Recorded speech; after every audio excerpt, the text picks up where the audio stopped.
আজকের ভিডিওটা একটু অন্যরকম হতে চলেছে। এটা একটা ইনফরমেটিভ ভিডিও। যারা বেঙ্গালুরু টু কলকাতা বাই কার যেতে চাইছেন তাদের জন্য এটা একটা হেল্পফুল ভিডিও হতে চলেছে। উইদাউট স্কিপ করে সম্পূর্ণ ভিডিওটা দেখতে থাকুন। নমস্কার আপনাদের সবাইকে, আমি স্বাগত জানাই আমার channel travel and art diaries. Bangalore থেকে কলকাতার দূরত্ব প্রায় 1870 কিলোমিটার।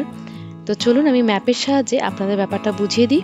ব্যাঙ্গালুরু থেকে কলকাতা যাওয়ার সময় মোটামুটি 4-5টা শহর পড়ে যেখানে আমরা রাতে স্টে করতে পারি। যেদিন স্টার্ট করছেন ফার্স্ট যে শহরগুলো পড়বে তার নামগুলো আমি আগে বলে দিচ্ছি। ফার্স্টে আসবে তিরুপতি, তারপর হলো নেল্লোর, তারপর ওঙ্গল, তারপর বিজয়ওয়াড়া, এরপর রাজমহেন্দ্রবরম এবং বিশাখাপট্টনম। যদিও আমরা বিশাখাপট্টনমে এবার যাচ্ছি না, কারণ প্রায় 16 ঘন্টা সময় লেগে যায় ব্যাঙ্গালুরু টু বিশাখাপট্টনম যেতে।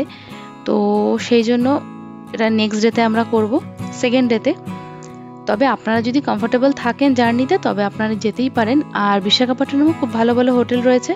আমি যে হোটেলটাতে ছিলাম সেটাও আমার ভিডিওতে দেওয়া রয়েছে, যেটার আমি লিঙ্ক দিয়ে দেবো, আপনারা সেখানে গিয়ে চেক করে নিতে পারেন। যদি কোনো কারণে প্রথম দিন বাড়ি থেকে বেরোতে দেরি হয়ে যায় আর তারপরে ট্রাফিকের মুখে পড়েন, তখন শহর থেকে বেরোতে অনেকটা সময় লেগে যাবে, সেদিন আপনারা কালাহাস্তিতে থাকতে পারেন। একবার আমরা এরকম সমস্যায় পড়ায় আমরা ওখানে হল্ট নিয়েছিলাম এপিটিডিসির হোটেলে। খাওয়া দাওয়ার ব্যবস্থা রয়েছে, পার্কিংয়ের ব্যবস্থাও রয়েছে, বেশ অনেকটা এরিয়া নিয়ে, কিন্তু অতটা নিট অ্যান্ড ক্লিন ছিল না। তাই জন্য আমি আপনাদের বলবো না যে আপনারা ওখানে গিয়ে থাকবেন, তবে সমস্যায় পড়লে তখন এই ধরনের হোটেলে গিয়ে থাকতেই হয়। তো সেরকমই আমি বলছি, তবে আমার পার্সোনালি খুব একটা ভালো লাগেনি হোটেলটা। কালাহাস্তির পরে আমরা নাইডুপেটা হয়ে চলে যাব ওঙ্গলে। আমি বলবো বুকিংটা সবসময় আগেই করে রাখবেন, তাহলে খুব সুবিধে হয়। এটা হলো ওঙ্গুল শহরটা, আর এখানে অনেক হোটেলের অপশান পেয়ে যাবেন। তাই আপনারা কোন হোটেলে থাকতে চান সেটা একটু সার্চ করে বুক করে নিতে পারেন। তবে যদি আমরা বেরোতে পারি তবে আমরা ওঙ্গলেই থাকার কথা ভাবছি, কারণ যে সময় আমরা বেরোতে পারবো সেখান থেকে ওঙ্গল পৌঁছতে প্রায় 8.5 ঘন্টা সময় লেগে যাবে। তো এর থেকে বেশি দূরে যাওয়াটা সেফ হবে না, রাত্রি হয়ে যাবে।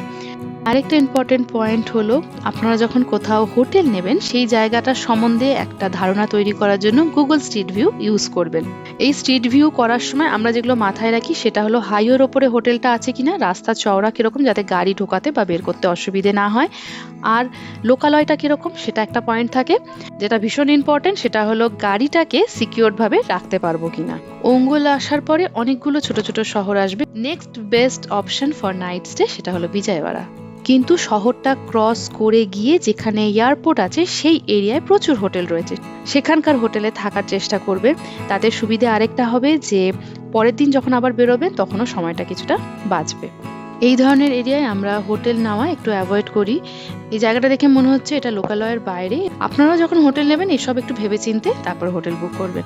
নেক্সট অপশন হলো রাজমহেন্দ্রবরম। আমরা যতদূর দেখেছি হাইওয়ের উপরে কোনো হোটেল নেই, সেই জন্য শহরের ভেতরে যেতে হবে। ব্যাঙ্গালুরু থেকে ডিস্টেন্স হলো 800 কিলোমিটার, এই জন্য আমি নাইট স্টে করার জন্য এখানে আপনাদেরকে রেকমেন্ড করব না। ব্যাঙ্গালুরু থেকে বিশাখাপত্তনম যেতে প্রায় 16 ঘন্টা লেগে যায়। একবার আমরা কলকাতা থেকে ব্যাক করার সময় বিশাখাপত্তনমে হোটেল চান্দনাতে ছিলাম। আপনারা থাকতে পারেন, সেখানে ভালো ভালো হোটেল রয়েছে, কিন্তু একদিনে এতটা যাওয়া একটু টায়ারিং হয়ে যায়। যদি আপনারা 16 ঘন্টা ড্রাইভ করে বিশাখাপত্তনম যেতে পারেন তবে আনেকাপল্লি থেকে আপনাদের বিশাখাপত্তনমের ভেতরে যেতে হবে, যেখানে সময় নেবে আধা থেকে 1 ঘন্টা। সেখানে প্রচুর ভালো ভালো হোটেল রয়েছে। আর যদি শহরের ভেতর ঢুকতে না চান তাহলে সোজা বাইপাস ধরে এগিয়ে যাবে। আর এই বাইপাসের মধ্যে কিন্তু আর কোনো রকম কোনো অপশন পাবেন না যতক্ষণ না গম্ভীরাম একটা জায়গা আসবে, যেখানে 100 মিটার ভেতরে গেলেই হোটেল চন্দনা পাবেন। যেই হোটেলের ব্যাপারে আমার চ্যানেলে একটা ভিডিও রয়েছে, আমি সেটার লিঙ্ক আপনাদের শেয়ার করে দেবো। এখানে যদি থাকতে না চান তাহলে কিছুটা এগিয়ে যাবেন, তারপর হাইওয়ের ধারে একটা হোটেল দেখতে পাবেন যার নাম হলো বিরাজ। এরপর আসবে উড়িষ্যা। উড়িষ্যার ব্রহ্মপুর থেকে ভুবনেশ্বর পর্যন্ত প্রচুর হোটেল রয়েছে, প্রচুর অপশনস রয়েছে। মোটামুটি হোটেলগুলো ভালোই থাকে, তবে আপনাদের যেরকম বাজেট থাকবে আর যেরকম প্রায়োরিটি থাকবে সেই বুঝে হোটেল বুক করে নেবেন। এতক্ষণ ধরে আমি যে কথাগুলো আপনাদেরকে বললাম সেটা বেঙ্গালুরু থেকে কলকাতা যাওয়ার সময় আমার যা যা অভিজ্ঞতা হয়েছে সেটারই একটা ব্রিফ আমি আপনাদেরকে দিয়ে দিলাম। আপনারা আরও কিছু জানতে চান আমাকে অবশ্যই কমেন্ট করুন, আমি আপনাদের কমেন্টের উত্তর দেব। আরও কিছু বিশেষ টিপস আমি এখানে দিয়ে দিচ্ছি যেটা অবশ্যই আপনারা ফলো করবেন। ট্রিপে বেরোনোর আগে রোড কন্ডিশন, ওয়েদার কন্ডিশন অবশ্যই চেক করে নেবেন। অন্ধ্রপ্রদেশে ফিউলের দাম বেশি, তাই চেষ্টা করবেন সেখানে কম থেকে কম ফিউল ভরানোর। গাড়ি অবশ্যই সার্ভিস করিয়ে নেবেন। 5 বছরের পুরনো গাড়ি হলে অবশ্যই টায়ার চেক করিয়ে নেবেন। একটা ছাতা রেখে দেবেন গাড়িতে, কারণ যে কোনো সময় বৃষ্টি হওয়ার সম্ভাবনা থাকে। ওয়াটার বটল এবং ফুড আইটেম বন্ধ গাড়ির মধ্যে রেখে দেবেন না সারা রাত ধরে, সেটা সাথে করে নিয়ে যাবেন।